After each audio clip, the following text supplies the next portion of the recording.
오늘도 주님 앞에 나온 우리 성도님들을 주의 이름으로 축복합니다. 예배를 드리면서 먼저 우리 가슴에 손을 얹고 한번 하나님 앞에 한번 고백하기로 원합니다. 한번 따라해 주시기 바랍니다. 하나님은 나를 사랑하십니다. 하나님은 나를 치유하십니다. 하나님은 나를 축복하십니다. 오늘도 예배 드리는 가운데 주님의 치유하심과 축복 역사가 온전히 임하시게 되기를 주의 이름으로 축복합니다. 기독교 명작 중에 하나로 꼽히는 책이 있습니다. 아마 이 책을 읽어본 분도 계시고 아마 서재에 하나쯤은 아마 꼽혀 있지 않겠나 싶습니다. 그 책은 바로 고든 맥도날드 목사님이 쓰신 책인데요. 내면 세계의 질서와 영적 성장이다 라고 하는 책입니다. 짧은 책이지만 아주 큰 울림이 있는 그런 좋은 책입니다. 이 책을 보면 사람들을 두 부류의 사람으로 나누는 것을 볼 수 있습니다. 첫 번째 부류의 사람은 쫓기는 사람입니다. 두 번째 부류의 사람은 부름받은 사람입니다. 이 쫓기는 사람과 부름받은 사람 둘이 다 열심히 살아갑니다. 그런데 쫓기는 사람은 늘 피곤함과 지침과 그다음에 강박감과 그리고 비참이라고 하는 것으로 인생이 끝이 납니다. 그러나 부름받은 사람의 삶은 여유와 평안 그리고 승리와 아름다움이라고 하는 단어로 그 인생을 정리할 수가 있습니다. 이 쫓기는 삶을 사는 사람은요 늘 삶이 궁핍합니다. 그리고 영성이 파괴되고요 무엇보다도 삶에 여유가 없고 행복이 없는 것을 볼 수 있습니다. 우리는 가끔 신문에 보면 그러한 소식을 듣습니다. 일가족 동반자살이라고 하는 소식을 듣기도 합니다. 그리고 일가족을 태운 차가 강물에 추락, 살아남은 사람은 남편만 살아남다, 이런 신문에 기사가 나온 것을 봅니다. 왜 이런 비참한 일들이 일어납니까? 왜 사람들이 이런 극단적인 결정을 하게 되어집니까? 신문기사에 의하면 쭉 기사를 하고 마지막에 보면 카드 빚에 쫓겨서 라고 그런 글자가 적혀 있는 것을 종종 볼 수 있습니다. 이런 사건을 볼 때마다 우리는 쫓기는 삶이 얼마나 무서운 것인가 하는 것을 한 번씩 생각하게 합니다. 오늘 시대를 살아가는 우리들은 예전보다 더 쫓기는 삶을 사는 것 같습니다. 자녀들은 학교 성적에 쫓깁니다. 우리 직장인들은 일에 치이고 일에 쫓기며 살아갑니다. 사람들은 시간에 의해 쫓기고 사람에 의하여 쫓기고 물질에 의하여 쫓기고 무엇보다도 환경에 의하여 쫓기는 삶을 살아갑니다.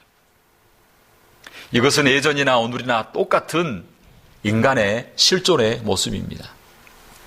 그런데 더 무서운 것이 있습니다. 이러한 것은요 다 부수적인 것입니다. 인간에게 가장 근본적인 문제가 있습니다.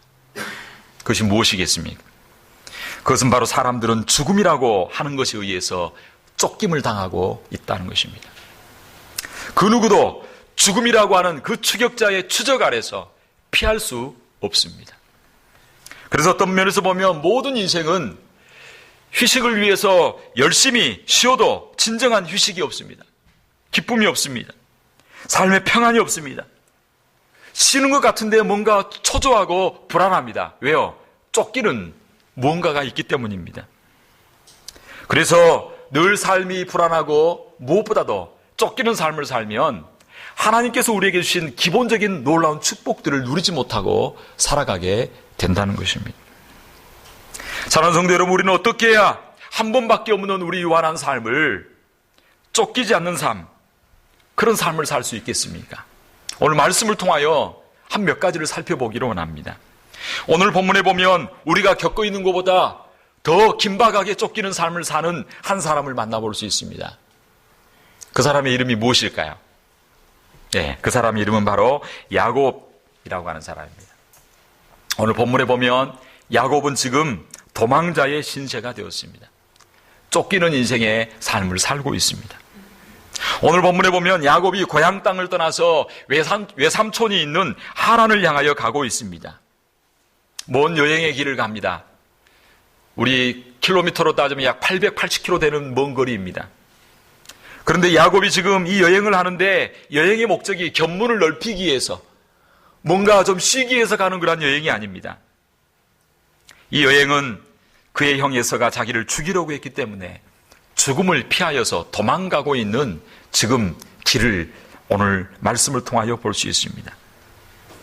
사실 야곱이 지금 도망가게 된 것은 모든 이유가 야곱 자신에게 있었습니다.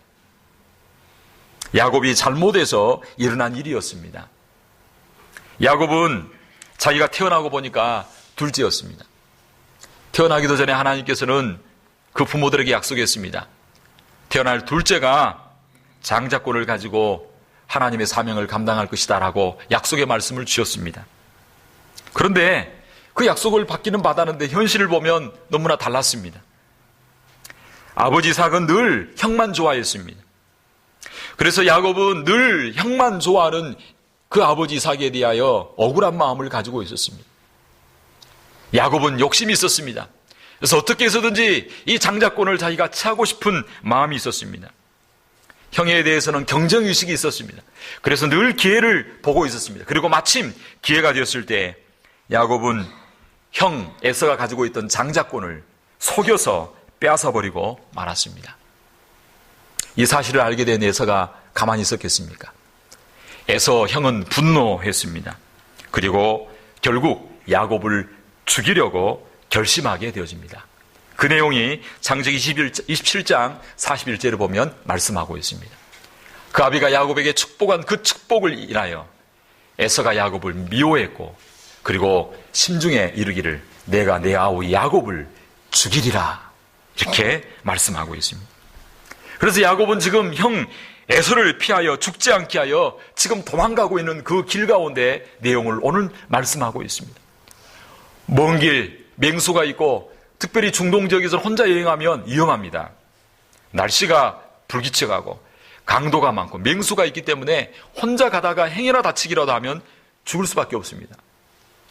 잠잘 집도 없고 먹을 음식도 없습니다. 내일이 불안한 그 길을 지금 야곱이 가고 있습니다. 그런데 오늘 이 도망자였던 야곱의 인생이 바뀌어집니다. 오늘 본문에 보면 오늘 말씀에 나오는 사건으로 인해서 야곱의 인생이 뒤집어지고 야곱의 삶이 변화가 되어집니다. 오늘 나온 사건을 통해서 야곱은요 쫓기는 인생에서 부름받은 인생으로 바뀌어지게 되고요 도망자의 인생에서 순례자의 인생으로 변화가 되는 놀라운 일들이 나게 되어집니다.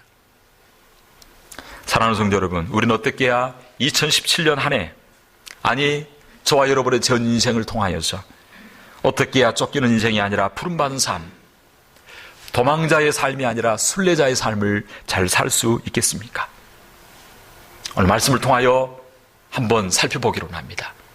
저와 여러분의 그런 인생이 되려면 첫째로 무엇보다도 하나님을 개인적으로 만나야 합니다. 읽진 않겠지만 오늘 본문 10절 11절을 보면 야곱은 형 에서를 피하여 먼 길을 도망가다가 지쳐서 쓰러져서 저녁이 되어 잠을 자는데 그 돌 하나를 취하여서 베개 삼고 누워 자고 있는 것을 10절에 11절에 말씀하고 있습니다. 야곱은 지금 가지고 있던 모든 것을 다 잃어버린 그런 도망자의 신세가 되었습니다. 그런데 그런 야곱을 찾아오신 분이 계셨습니다. 그분이 누구실까요? 그분은 바로 하나님이셨습니다. 12절 이하에 보면 하나님께서는 야곱의 꿈 가운데서 야곱에게 나타나시고 야곱을 만나주신 것을 볼 수 있습니다. 꿈을 꾸는데 사닥다리가 하나가 보입니다. 땅 위에 사닥다리가 섰는데 저 하늘까지 닿아 있습니다. 그런데 그 끝에 보니까 하늘문이 열려 있고 하늘로 통하는 길이 있습니다. 그리고 보니까 그 위에 누가 계시냐면 하나님이 계신 것을 보았습니다. 그리고 그 하나님께서 야곱에게 나타나셨고 만나주십니다. 그래서 오늘 본문 13절은 이렇게 말합니다. 또 본즉 여호와께서 그 위에 서서 가라사대 나는 여호와니 너의 조부 아브라함의 하나님이요 이삭의 하나님이라. 나는 누구다 라고 하면서 야곱에게 나타나십니다. 이것이 바로 야곱이 처음 만나보는 하나님이었습니다. 야곱은 그동안 아버지 이삭과 어머니와 함께 하나님에 대한 이야기를 많이 들었습니다. 그리고 아버지와 어머니와 함께 예배의 제단도 많이 쌓아봤습니다. 그러나 야곱이 하나님을 개인적으로 만나는 것은 바로 이 도망가는 자리에 처음으로 하나님을 만나게 되었습니다. 사랑하는 성도 여러분, 저와 여러분들에게도 이런 하나님과의 만남이 저와 여러분 가운데 있어지게 되기를 주의 이름으로 축복합니다. 많은 사람들은 교회에 나오기도 합니다. 설교도 듣습니다. 찬양도 합니다. 성경 공부도 합니다.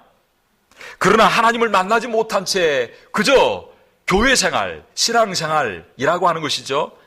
이런 생활을 10년, 20년 지속하는 사람들이 있습니다.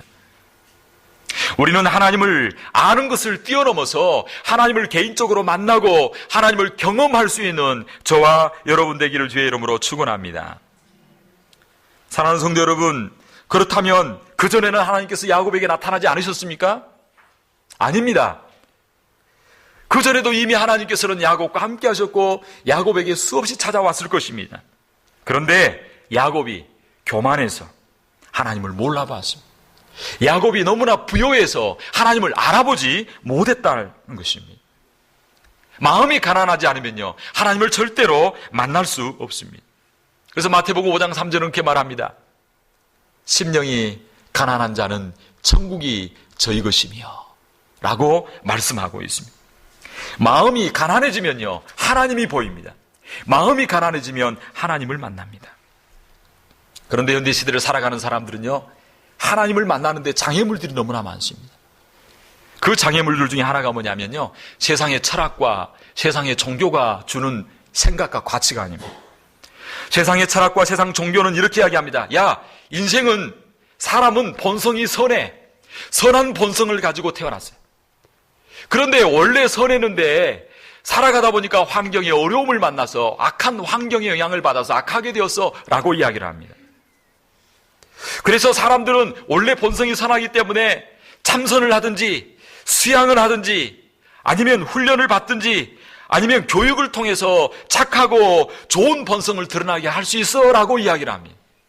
그래서 본인이 깨끗하고 원래 착하기 때문에 좋은 데 갈 거로, 무조건 좋은 데 갈 것으로 생각합니다. 근데 성경은 그렇게 말하고 있지 않습니다. 성경은 의인은 없나니 하나도 없다라고 말하고 있습니다. 성경은 모든 사람이 죄를 범하였음에 하나님의 영광이 이루지 못하더니라고 말하고 있습니다. 사람이 원래 착한데 영향을 받아서 죄를 짓는 게 아니라 성경은 죄이기 때문에 죄를 짓는다라고 말씀하고 있습니다. 심지어 시편 51편 5절은 이렇게 말합니다. 우리가 이 땅 가운데 태어날 때 죄악 중에 태어났으며 라고 말하고 있습니다. 성경은 누구나 아담의 후손으로 태어날 때부터, 아담과 하와가 범죄한 이후부터 원죄와 자범죄를 가지고 태어납니다.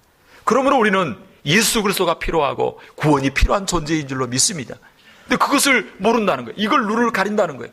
둘째로 사람들이 하나님을 만나는데 장애물이 되는 게 두 번째가 뭐냐면요, 나는 착하다는 거예요. 나는 선하게 살았다는 거예요. 내가 지금까지 살아오면서 뭐 해코지한 적도 없고 그렇게 나쁜 일도 한 것도 없고 나같이 선하게 산 사람이 있으면 한번 나와보라라고 이야기합니다.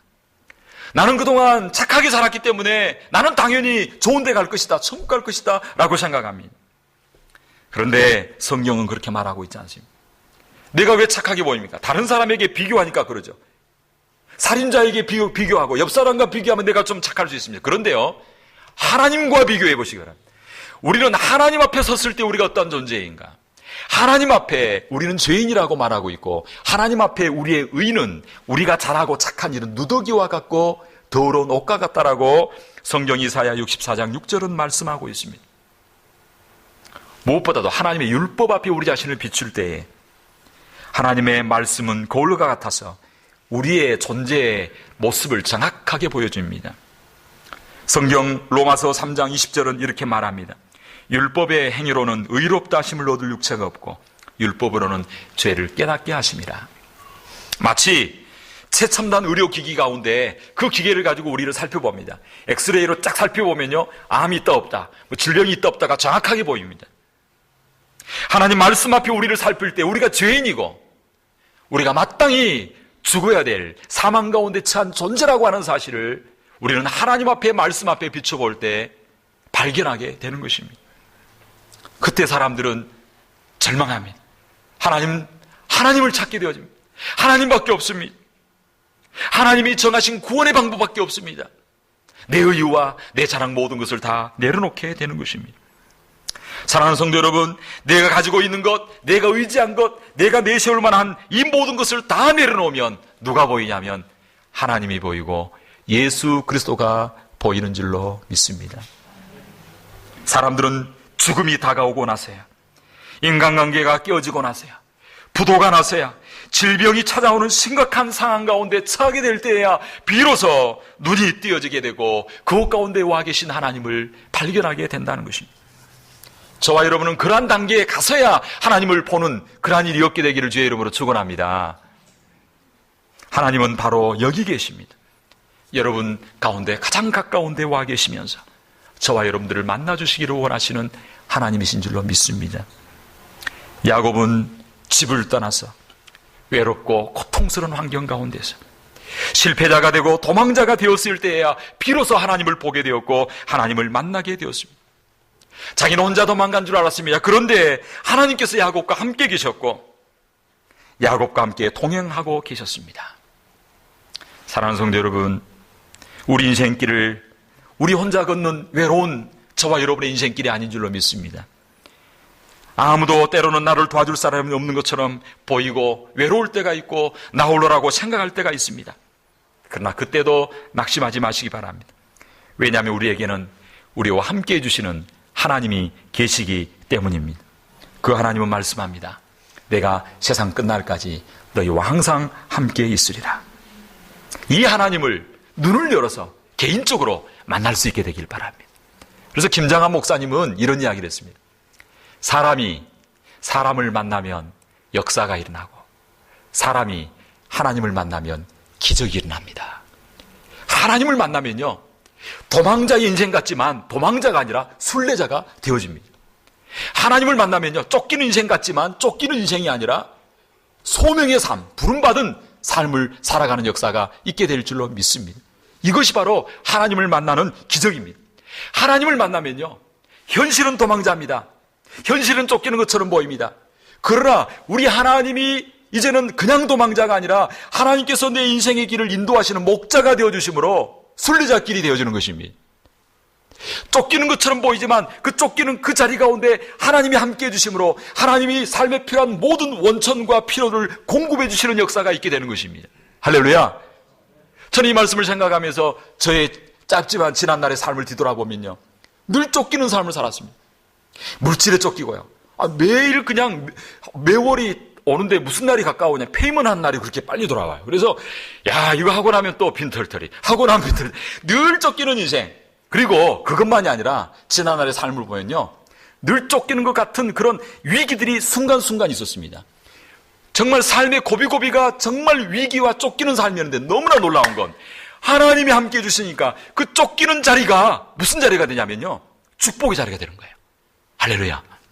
내가 잘못 선택해가지고 실패했어요, 실수했어요. 그런데 하나님을 만나고 하나님이 함께 해주니까 실패한 자리, 실수한 그 자리가 내 인생을 새롭게 출발하는 새로운 삶의 자리가 되는 것입니다. 할렐루야. 하나님을 만나면 우리 인생이 바뀝니다. 하나님을 만나면 쫓기는 삶이 도망자의 삶이 아니라 순례자의 삶, 하나님과 동행하는 삶으로 변화되는 역사가 있게 될 줄로 믿습니다. 눈을 열어 하나님을 만나시기를 주의 이름으로 축원합니다. 그러면요, 아버지 하나님, 조상의 하나님, 이삭의 하나님이 아니라 바로 나의 하나님, 저 멀리 계신 하나님이 아니라 지금 바로 여기에 나와 함께 계시는 하나님으로 경험되는 놀라운 역사가 있게 될 줄로 믿습니다. 하나님을 만남으로 하나님이 인도하시는 삶, 하나님이 여러분의 삶 가운데 새로운 길을 내시고 새로운 역사를 이루어가는, 비록 실수하고 실패했을지라도 그 자리에서 하나님을 만남으로 그런 순례자의 삶, 부름받은 삶이 되기를 주의 이름으로 축원합니다. 두 번째로 우리가 어떻게 해야 쫓기는 삶이 아니라 부름받은 삶, 도망자의 삶이 아니라 순례자의 삶이 될 수 있겠습니까? 그렇게 하려면 둘째로 하나님이 주시는 약속을 붙들어야 됩니다. 하나님을 만나고 그리고 하나님의 약속을 붙들어야 됩니다. 사실 오늘 본문에 보면 하나님께서 야곱에게 주시는 그 약속의 말씀을 발견할 수 있습니다. 야곱에게는요, 축복의 말씀이었습니다. 그런데 이 말씀은 야곱을 존재케 하는 사명이었습니다. 사실 축복의 말씀이었지만 이 축복의 말씀이 야곱에게는요, 따라합시다, 사명이었습니다. 사명. 이 약속은 야곱이 타향살이 20년 동안 그의 마음속에 늘 떠나지 않았던 말씀입니다.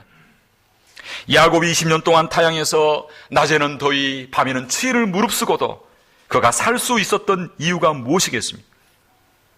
피눈물 나는 수고와 함께 온 가족이 몰살당할 수밖에 없는 그 죽음의 위기 앞에서도 그가 끝까지 포기하지 않는 삶을 살 수 있었던 이유가 무엇이겠습니까? 외삼촌 나반에게 10번이나 속임을 당하면서도 그가 오뚜기처럼 굳건하게 다시 삶을 시작할 수 있었던 이유가 무엇이겠습니까? 사랑했던 어머니를 오늘 떠나면 더 이상 볼 수 없는 그런 환경 가운데 죽을 때까지 보지 못한 아픔 가운데 있으면서도 흔들리지 않고 그 인생을 잘 살았던 이유가 무엇이겠습니까? 그것은 바로 하나님께서 그에게 주셨던 약속 때문이었습니다. 사랑하는 성도 여러분, 야곱으로 하여금 평생 믿음으로 살게 했던 것은 바로 하나님의 약속이었습니다. 오늘 보면 13절에서 15절까지 보면 하나님께서 주신 축복, 그 약속들을 이야기하고 있습니다. 하나님 주신 첫 번째 축복이 무엇입니까? 그것은 바로 너 누운 땅을 너와 내 자손에게 주겠다라고 하는 것입니다. 지금은 잠시 도망자의 신세를 살아가고 있습니다. 잠만 자고 가는 땅입니다. 그저 잠깐 거쳐가는 땅입니다. 그러나 그 땅을 너와 내 자손에게 주겠다 말씀하고 있습니다. 오늘 저와 여러분이 밟고 있는 지경이 여러분의 지경이 되기를 주의 이름으로 축복합니다. 여러분이 지금 뭔가 추진하고 있는 그 일들이 하나님 안에서 온전히 여러분의 지경이 되는 역사가 있게 되기를 축복합니다. 두 번째로 너와 내 자손이 땅에 티끌같이 많아질 것이다 라고 말씀하고 있습니다. 너는 지금 혼자이지만, 너는 지금 홀로이지만 내 후손이 큰 민족을 이루게 되겠다. 다른 말로 하면 지금 나에게 아무것도 없는 것처럼 보이지만, 손에 잡힌 거 없고 눈에 보이는 거 없지만, 다 이룬 것처럼 보이지만 하나님께서 풍성하게 채워주시겠다는 거예요. 할렐루야. 여러분의 가문이 믿음의 가문을 이룰 수 있게 되기를 주의 이름으로 축원합니다. 그러면서 세 번째는 뭐라고 말하고 있냐면 복의 근원으로 만들어주겠다는 것입니다. 모든 족속이 너와 내 자손으로 말미암아 복을 얻으리라. 14절에 그렇게 말합니다. 땅의 티끌같이 내 자손이 많게 해주겠고 내 자손을 인하여 복을 얻으리라. 사랑하는 성도 여러분, 사실 야곱에게 개인적으로는 축복이었습니다. 그런데 영적으로 보면 이 아브라함과 후손을 통하여 지금 당장에는 야곱에게 복을 주시고 그 자손이 번성하게 하고 그 땅을 차지하게 될 것이라고 하지만 영적으로 보면 후손, 나중에 예수 그리스도를 통하여 영적 후손들이 일어나게 되어지고 영적 지경이 넓어지게 되어지고 그리고 그 예수 그리스도로 말미암아 천하 만민이 구원을 받는 놀라운 은혜의 역사가 일어날 것이라고 하는 것을 말씀하고 있습니다. 오늘 우리에게는 축복의 말씀 같지만 영적으로 보면 그 하나님 나라가 아름답게 확장되는 놀라운 일들이 일어났다라고 하는 것입니다. 그러면서 하나님께서 말씀하십니다. 오늘 이 야곱에게 주신 것은요, 축복의 말씀일 뿐만 아니라 야곱이 반드시 감당해야 되는, 따라합시다, 사명이라는 것입니다. 우리가 끝까지 붙잡고 있어야 될 것이 있습니다.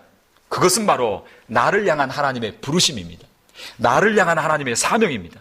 비록 내가 쫓겨가는 삶처럼 보이고 쪼달리고 힘들고 어려운 이민자의 삶, 광야 같은 삶을 살고 있지만 하나님의 약속의 말씀 붙들고 하나님의 사명을 붙들고 나를 통하여 이루시고자 하는 하나님의 계획을 붙들기만 하면 우리 인생은 그저 쫓기는 삶이 아니라 하나님의 부르심을 위하여 쓰임받는 사명자의 삶이 될 줄로 믿습니다. 그러면서 하나님 말씀합니다. 이런 모든 일을 이룰 수 있도록 내가 너와 함께 하겠다. 오늘 15절은 그렇게 말합니다. 내가 너와 함께 있어 내가 어디로 가든지 너를 지키며 너를 이끌어 이 땅으로 돌아오게 할지라. 내가 내게 허락한 것을 다 이루기까지, 내가 너를 통하여 이루기를 원하는 그 사명을 다 이루기까지 너를 떠나지 아니하리라. 너가 죽지도 않게 하고 아프지도 않게 하리라. 할렐루야. 하나님이 함께 있다는 것입니다. 하나님이 지켜주시겠다는 것입니다.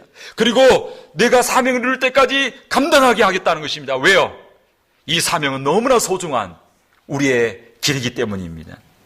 사랑하는 성도 여러분, 하나님의 약속의 말씀과 사명을 꼭 붙잡으시기를 주의 이름으로 축원합니다. 여러분의 사명이 무엇입니까? 멀리 찾지 마시기 바랍니다. 오늘 이 말씀을 여러분의 사명으로, 여러분에게 주신 축복의 말씀으로 붙잡을 수 있게 되기를 주의 이름으로 축원합니다. 사랑하는 성도 여러분, 사명을 잃어버리면 도망자밖에 되지 않습니다. 사명을 잃어버리면요, 쫓기는 인생이 될 수밖에 없습니다. 그러나 비록 현실은 쫓기고 현실은 도망자의 신분이지만, 그러나 하나님의 사명을 붙들면 그 길 가운데 하나님의 뜻이 있다는 거예요. 하나님의 의미가 있다는 거예요. 그 길을 가게 하신 하나님의 섭리가 있다는 거예요. 할렐루야. 하나님의 약속의 말씀을 붙잡는 저와 여러분 되기를 주의 이름으로 축원합니다. 마지막으로 우리는 어떻게 해야 쫓기는 삶이 아니라 부름받은 삶, 도망자의 삶이 아니라 순례자의 삶을 살 수 있겠습니까? 그렇게 하려면 세 번째로 우리가 하나님 앞에 예배자가 되어야 합니다.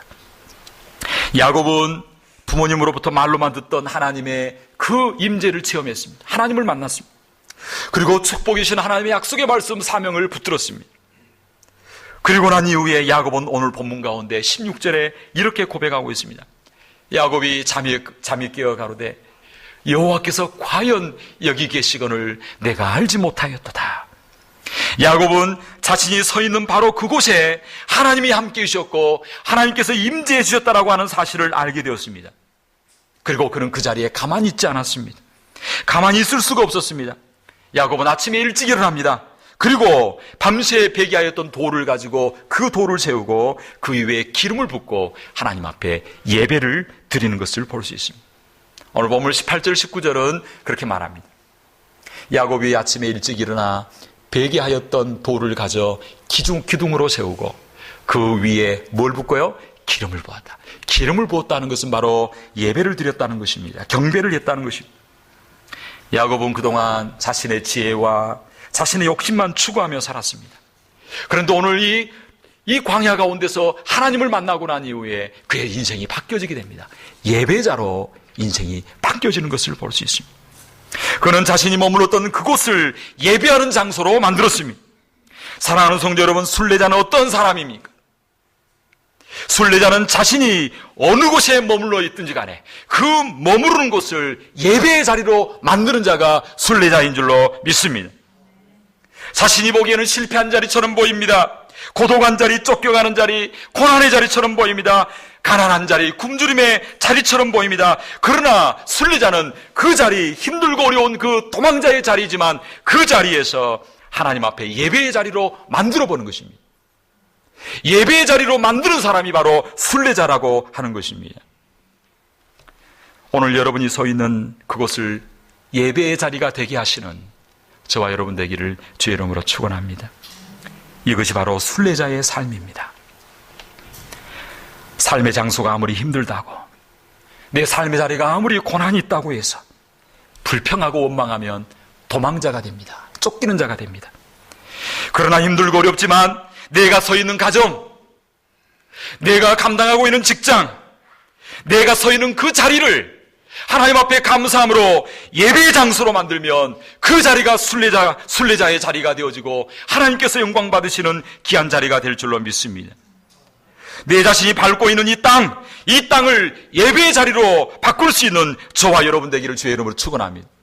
여러분이 감당하고 있는 가정을 잘 감당하시기 바랍니다. 여러분 직장을 잘 감당하시기 바랍니다. 눈을 열어 내가 서 있는 자리에서 하나님 앞에 예배하게 되어지면 그 자리가 바로 예배 자리가 바로 하늘문이 열려지는 축복의 자리, 하나님께서 새로운 일을 행하시는 자리가 되는 역사가 있게 될 줄로 믿습니다. 오늘 보면 17절은 이렇게 말합니다. 이에 두려워하여 가로되 두렵도다 이곳이여. 다른 것이 아니라 이는 하나님의 전이요 하나님의 문이로다. 힘들고 어려운 곳이지만 그 자리에서 기름을 붓고 하나님 앞에 예배하게 되어질 때 그 자리가 하늘 문이 열려지는 자리요 하나님이 놀라운 일을 행하는 자리가 되는 것입니다. 사랑하는 성도 여러분, 야곱은 이제 도망자의 신세에서 순례자의 인생으로 바뀌어지는 것을 볼 수 있습니다. 이제는 야곱은 사람을 두려워하지 않습니다. 이제는 하나님을 두려워하는 인생이 되어집니다.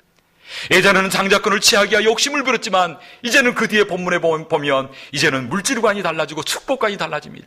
이제는 나눠주고 베풀게 되어지는 것을 볼 수 있습니다. 그래서 야곱은 그 하나님을 만났던 그 자리의 이름을 바꿔버립니다. 루스에서 뭐로 바꿨습니까? 베델로 바꿔버립니다. 루스가 무엇입니까? 루스의 그 원의 의미는 뭐냐면요, 혼돈이라는 거예요. 내 인생이 혼돈인 거예요. 내 가는 길이 혼돈인 거예요. 미지에 무슨 일이 있을지 알 수 없는 혼돈이에요. 그런데 이 혼돈이라고 하는 루스가 뭘로 바꿔버리냐면 하나님의 집이라고 하는 베델로 바뀌어지는 것입니다. 그리고 그곳 가운데서 야곱은 기도를 합니다. 그의 예배는 서약과 헌신으로 바뀌어지는 것을 볼 수 있습니다. 하나님을 만나는 자리, 하나님의 약속을 받는 그 자리에서 세계관이 바뀌고 인생관이 바뀌고 물질관이 바뀌고 축복관이 바뀌어지는 그러한 놀라운 역사가 있게 된 것을 볼 수 있습니다. 사랑하는 성도 여러분, 오늘 우리의 영적인 눈이 열려지게 되기를 주의 이름으로 축원합니다. 영적인 눈이 열려서 하나님을 만나고 그 하나님의 임재를 경험할 수 있게 되길 바랍니다. 그래서 하나님께서 목자가 되어주시고 비록 내가 실패했을지라도 그 자리에서 새로운 일을 행하시는 하나님의 위대한 역사가 여러분 가운데 있게 되기를 주의 이름으로 축원합니다. 야곱에게 축복해 주셨듯이 오늘 나에게도 약속의 말씀을 주시는데 그 약속을 붙들고 사명을 붙들고 살아가는 저와 여러분 되기를 바랍니다. 그래서 여러분의 황량한 들판과 같은 여러분의 삶의 현장이 하나님의 전이 되어지고 하나님의 축복의 장소로 바뀌어지는 하늘문이 열려지는 그런 장소가 되시기를 주의 이름으로 축복합니다. 그래서 남은 생에 쫓기는 자가 아닌 부름받은 삶, 도망자가 아닌 순례자의 하나님과 동행하는 순례자의 삶을 사심으로 축복의 통로가 되어지고 사명을 이루어드리는 저와 여러분의 삶이 되기를 주의 이름으로 축복합니다. 우리 찬양 하나 하기로 원합니다. 주님 이곳에라고 하는 찬양인데요. 그대 보면 한번 좀 이렇게 부르도록 하면 좋겠습니다. 한번 찬양하겠습니다.